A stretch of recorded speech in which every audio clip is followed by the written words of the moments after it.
சில்லுன்னு கூலா தினம் தினம் ஜோரா குடிப்போம் லயன் ஸ்குவாஷ். 8 சுவைகளில் கொண்டாடத்தான் லயன் ஸ்குவாஷ் இருக்குது நம்மோடத்தான். லயன் ஸ்குவாஷ் அசல் பழங்களிலிருந்து தயாரிக்கப்பட்ட ரியல் ஸ்குவாஷ். கூலா ஜோரா. நேர்களே வணக்கம், இது சாணக்கியா. இன்று நம்மோடு டெல்லியிலிருந்து மூத்த பத்திரிகையாளர் டெல்லி ராஜகோபாலன் சார் மீண்டும் இணைந்திருக்கிறார். முக்கியமான விஷயங்கள் டெல்லி லீக்ஸில் இதோ. வணக்கம் சார். நமஸ்காரம்.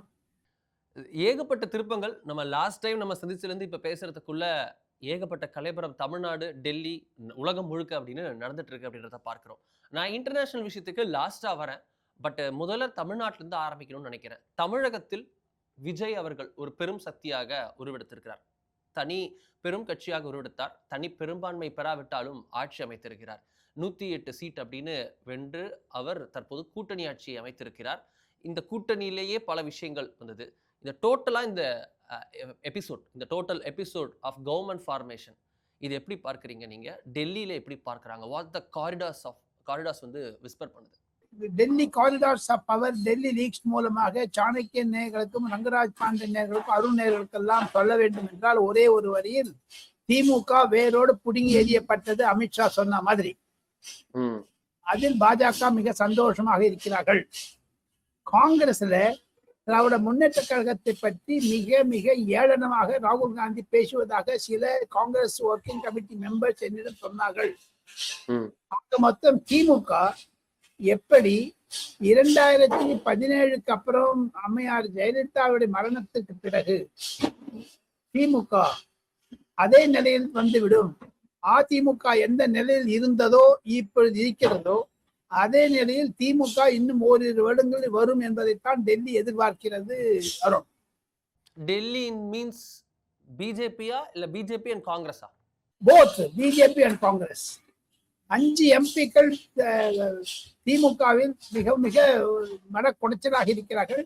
தாவேக்கா போக முடியாது, அதிமுக போக முடியாது. மனக்குடைச்சலோடு தகவலிப்பார்கள். ஆனால் அவர்கள் எல்லாம் ராகவ் சட்டாவோ அல்லது ஏக்நாத் ஷிண்டேவோ ஆனாலும் ஆச்சரியப்படுவதற்கில்லை, எதிர்த்து பேசுவார்கள். அந்த முரண்பாடுக்கு தெரியும். இனி காங்கிரஸ் வெளிநடப்பு செய்தால் பாராளுமன்றத்தில் திமுக அதுக்கு ஒட்டு போகாது. திமுகவிற்கென்று சபாநாயகர் தனி இடம் ஒதுக்கி விட்டார். நேற்று நான் கேள்விப்பட்டேன். அதுதான் டெல்லி லீக்ஸ். தவிர ரஜினிகாந்துடைய நிருபர் கூட்டமும் அதை தொடர்ந்து கமல்ஹாசனுடைய நிருபர் கூட்டத்தை இரண்டையும் டெல்லி உன்னிப்பாக பார்த்தது. யாருக்கும் பராம வரப்போவது கிடையாது. ஆக மொத்தம் கமல்ஹாசனும் எடப்பாடி பழனிசாமியை சந்திப்பதோ அல்லது காமெண்ட் பண்ணாது இருக்காரு. கமல்ஹாசன் இன்னும் மெதுவா திமுக வந்து நகர்ந்து விடுவார் என்றெல்லாம் கூட டெல்லியில் பேச ஆரம்பித்து. ஒரு மொத்தமாக சொல்ல வேண்டும் என்றால், தமிழக அரசியலில் நூதன திருப்பங்கள் வந்தது. டெல்லி வரவேற்கிறது. இந்த குடும்ப ஆட்சியை தவிர திராவிட கழக ஆட்சி ஒழிந்தது என்று சொல்லுகிறார்கள். டெசிமேஷன் ஆஃப் டிஎம்கே என்று கூட காங்கிரஸ்காரர் சொல்லிக்கிறார்கள். குறிப்பாக ஜெயராம் ரமேஷ், முகுல் வாஸ்னிக் போன்றவர்கள், கிரீஷ் சவுடங்கர் உள்பட அங்க போய் ஜால்ரா அடிச்சாங்க. இதுல ப. சிதம்பரத்தை நிறைய திட்டுறாங்க. வேற ப. சிதம்பரம் 2 பக்கம் 2 மூக்கு அடிச்சுட்டாரு அங்க ஒண்ணு. அவரால் தான் வந்த வம்பு இது. இப்போ இல்லாம ஈஸியா திமுக போயிருந்தாலும் 170 சீட் வாங்கியிருப்பாங்க 2 பேருமே. இப்ப 5 இருக்காரு. 75 சீட் தரேன்னு சொன்னாரா இல்லையா? அதை கடுத்து சிதம்பரம் தானேட்டு சில காங்கிரஸ்காரங்களா பேசுறாங்க. இப்ப சிதம்பரம் ஒரு லைன், அவருடைய மகன் ஒரு லைன் பாருங்க. ஓகே, இதுல பார்க்கிறோம் காங்கிரசுடன் டிவிகே கைகோர்த்திருக்கிறது. இந்த கைகோர்ப்பு அப்படின்றது டெல்லியில பிஜேபி சைட்ல எப்படி ரியாக்ட் பண்றாங்க? ஏன்னா பிஜேபி வந்து நான் கமிட்டல், அதாவது ஆதரவும் இல்லை எதிர்ப்பும் இல்லைன்ற நிலையில டிவிகேவுடன் ரிலேஷன்ஷிப்பை பார்க்கிறது. சில முக்கியமான விஷயங்களில் பதில் மட்டும் கொடுத்திருக்கிறது, பதிலடிகளும் கொடுத்து வருகிறது. ஆனால் காங்கிரசுடன் கூட்டணி என்பதை டெல்லி ரசிக்கவில்லை அப்படின்ற தகவல் இருக்கு. Is it so? இன்னைக்கு அவர் கேரளாவுடைய முதலமைச்சர் பதவியேற்புக்கு போகாத இருந்ததே ஒரு நல்ல சைன் தான் சொல்றாங்க டிஎம்கே, சரி பாஜக டெல்லி. காரணம் என்ன என்று கேட்டால், காங்கிரசும் திமுகவும் பிரிந்து விட்டது. இனி காங்கிரசுக்கும் தமிழ் வெற்றி கழகத்திற்கும் இருக்கக்கூடிய உறவு நல்லானாலும் சரி கெடுதலாலும் சரி அவ வெல்கம் இட். காரணம் என்ன என்று கேட்டால், ஒரே ஒரு இந்த கிறித்துவர் அமைப்பு தான் இவரை ஒருங்கிணைக்கிறது என்றெல்லாம் பேசுகிறார்கள். கேரளாவில் கிறிஸ்துவர்கள் முஸ்லிம்கள், தமிழ்நாட்டில் கிறிஸ்தவ முஸ்லிம் ஆதிக்கம் இருந்தால் குறைந்தது 5 வருடத்தில் கண்டிப்பாக நாங்கள் பதவியேற்க முடியும். பாஜக தனியாக என்றெல்லாம் கூட பாஜகவில் பேசுகிறார்கள். காரணம் என்ன என்று கேட்டால், மேற்கு வங்காளத்தில் ஒரு சுவேந்த அதிகாரி கடந்த 15 ஆண்டுகளில் முதலமைச்சராகிவிட்டார். அவர் என்னென்ன பண்ணார்லாம் எல்லாருக்கும் தெரியும். நந்திகிராம் அஜிடேஷனுக்கு அப்புறம் மம்தாவிடம் பிரிந்து வந்தார். இப்ப பாருங்க, அதே மாதிரி கேரளாவில் ராஜீவ் சந்திரசேகர் என்று சொல்லக்கூடிய முன்னாள் ஒரு பாஜக அமைச்சர் இப்பொழுது கேரளாவில் 3 எம்எல்ஏ கொண்டு வந்திருக்கிறார். அவர் ஃபியூச்சர் சுவேந்து அதிகாரி கேரளாவிற்கு என்றெல்லாம் பேசுகிறார்கள். தமிழ்நாட்டில் யார் சுவேந்து அதிகாரி? வெயிட் அண்ட் வாட்ச் என்று சொல்லுகிறார். ஆக மொத்தம் பாஜக தமிழ்நாடு நிலைமை பற்றி செகண்டரி பொசிஷன் தான் தராங்க. they don't want to give importance. காரணம் என்ன என்று கேட்டால், அமித்ஷாவே சொல்லிட்டார், நாங்க பாரு பெங்கால்ல 15 நாள் இருந்தது ஆட்சி முடிச்சிட்டோம், தமிழ்நாட்டுக்கு வந்து அதுவே வரட்டும், அந்த திராவிடியன் மூவ்மெண்ட்ல வெளில வருது கொஞ்சம் கொஞ்சமா சரியாயிடும்.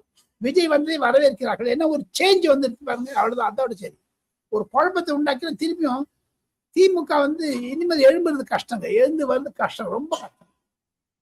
அதிமுக தனக்குத்தானே அடைந்து கொண்டது.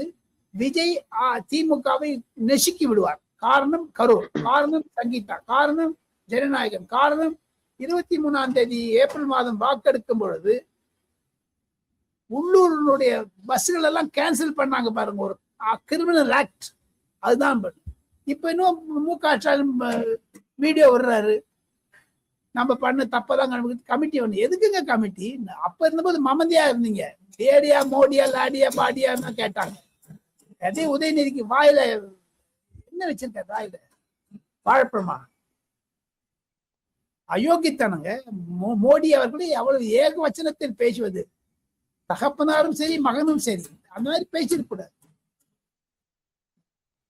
பத்தி பேசுறாங்க, அது ஒரு பெருசா அங்கதான் நானும் வரேன் சார். இதுல சனாதனம் பற்றிய நிலைப்பாடு திமுக என்ன நிலைப்பாடு எடுக்கிறதுன்றது தெரிந்த ஒன்று.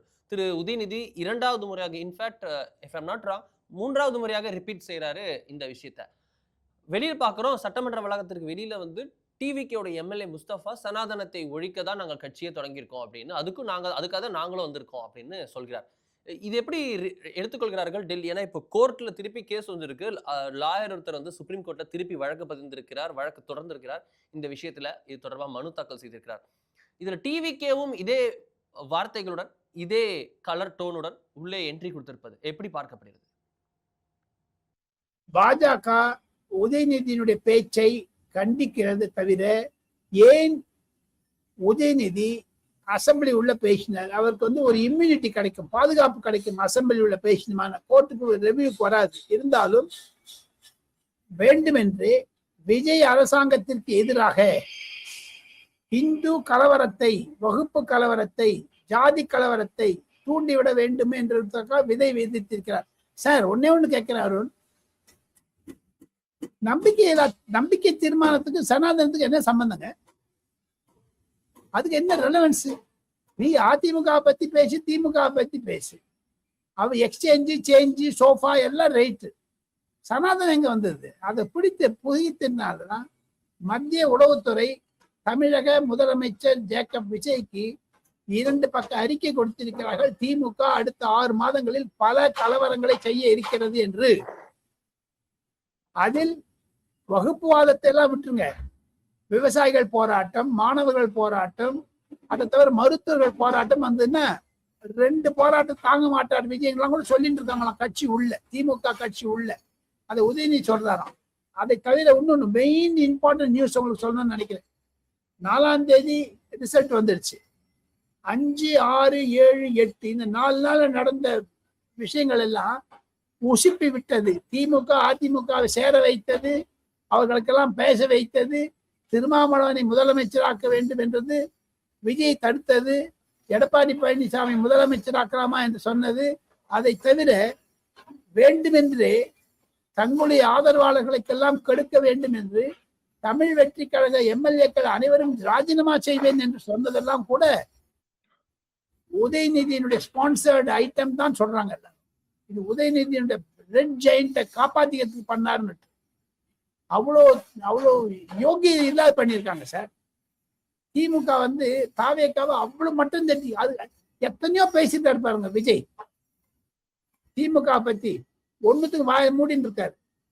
நகரப்போக டெவலப்மெண்ட்ஸ், டெல்லி லீக்ஸ் 4, இன்னும் 15-20 நாட்களுக்குள் தமிழக சட்டமன்றம் கூட இருக்கிறது பட்ஜெட் செஷனுக்காக கவர்னர் உரையுடன். அப்பொழுது பல விஷயங்கள் வெளிவர இருக்கிறது. விஜய் அவர்கள் ரஜினிகாந்திற்கும் பதில் சொல்லுவார், ஸ்டாலினுக்கும் பதில் சொல்லுவார், எடப்பாடி பழனிசாமிக்கும் பதில் சொல்லுவார். எனினும் ஒன்றே ஒன்று நிச்சயம், விஜய் அவர்கள் ஸ்டாலினையும் உதயநிதியும் சும்மா விட மாட்டாரு. 4 எஃப்ஐஆர் ஃபைல் பண்ண போறார். பார்த்துட்டே இருங்க. நேரு, ஐ பெரியசாமி, ராஜகண்ணப்பன், TL ரகுபதி, சேகர் பாபு போன்றவர்களுக்கெல்லாம் எஃப்ஐஆர் பண்ணி எத்தனை பெண்டிங் இருக்கோ அதுக்கெல்லாம் இவரே கிளியரன்ஸ் கொடுத்துருவாரு. கவர்னர்கிட்ட போக வேண்டிய அவசியம் கிடையாது. இப்ப அந்த பொன்ராஜ்னு ஒருத்தர் பேசினா இருப்பாங்க. விஜய் வந்து டிஜிபி ஆபீஸ் போனாரோ இல்லையோ, இன்னைக்கு கேஸ் போட்டிருக்காங்களோ இல்லையோ, 10 நாள் கழிச்சு அந்த மாதிரி ஒண்ணு ஆரம்பிக்கும். இனிமேல் தான் டிஎம்கே சகாப்தம் இனிமேல் தான் இருக்கு. அப்படித்தான் டெல்லி இருக்கு. எல்லாத்த விட ஒன்னே ஒண்ணு அருண், டெல்லி லீக்ஸ். பிரதமரை சந்தித்த பிறகு விஜய் அவர்களுக்கு கண்டிப்பாக தேசிய அரசியல் புரியும். 13 வருடங்கள் முதலமைச்சராக, 12 வருடங்கள் இந்திய பிரதமராக இருந்த 25 வருட ஒரு அனுபவத்தை கொண்ட நரேந்திர மோடி 10 விஜயை பார்த்திருக்கிறார், 10 ஸ்டாலினை பார்த்திருக்கிறார். இருந்தாலும் விஜய் வந்து ஃபர்ஸ்ட் தரம் பார்க்க வர்றாரு பிரைம் மினிஸ்டர் மோடியை. ஒரு 3/4 மணி நேரம் டைம் கொடுத்துருக்கதா நான் கேள்விப்பட்டேன். அந்த 3/4 மணி நேரம் 1.5 மணி நேரம் ஆகும். கிளாஸ் எடுப்பாரு பாருங்க விஜய்க்கு. பார்த்துட்டே இருங்க. தமிழ்நாடுக்கு டெவலப்மெண்ட்டுக்கு என்ன ஒண்ணா கேட்கிற தலைவர் முதலாக பாருங்க.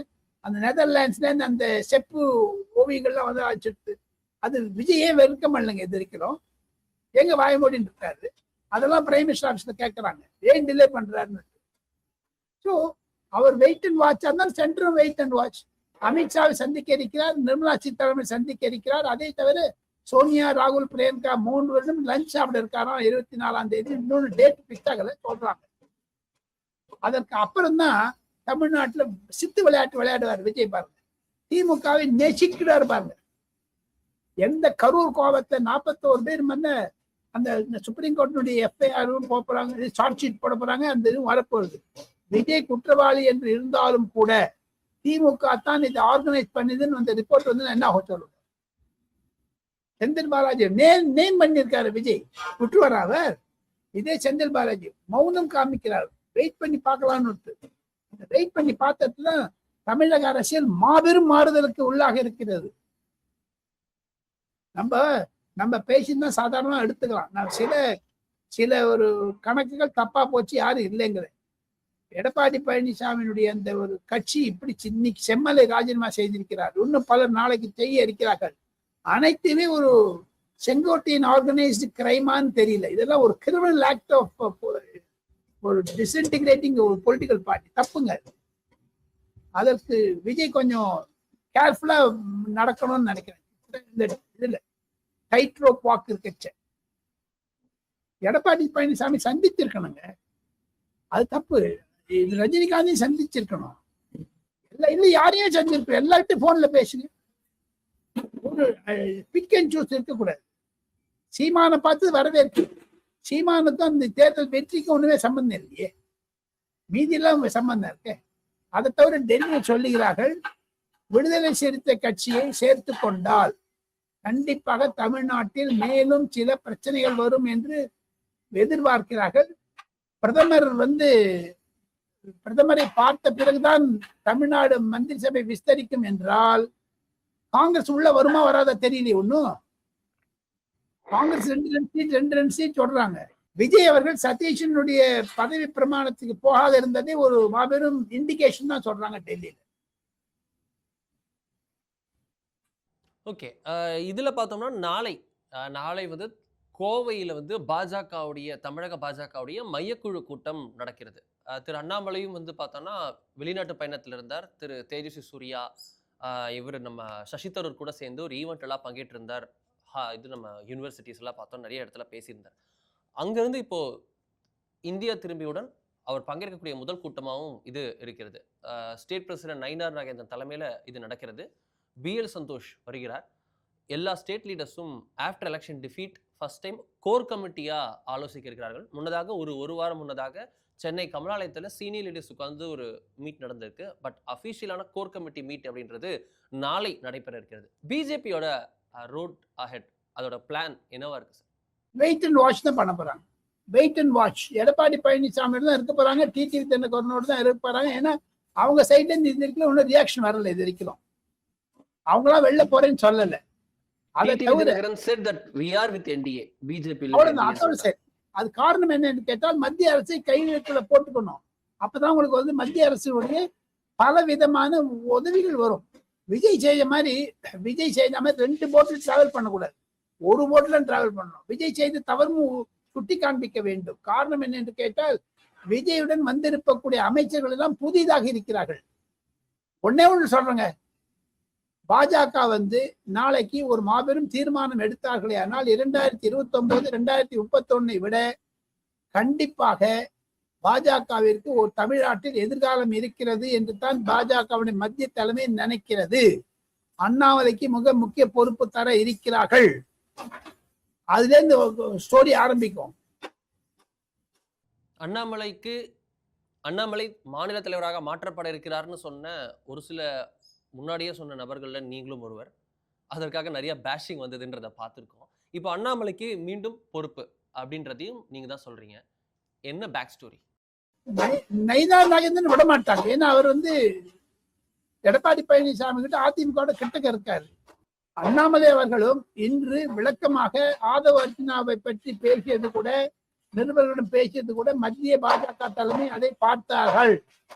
அங்கு மத்திய பாராளுமன்ற ஒருங்கிணைப்பாளர்கள் எல்லாம் அண்ணாமலை வரவேற்கிறார்கள்.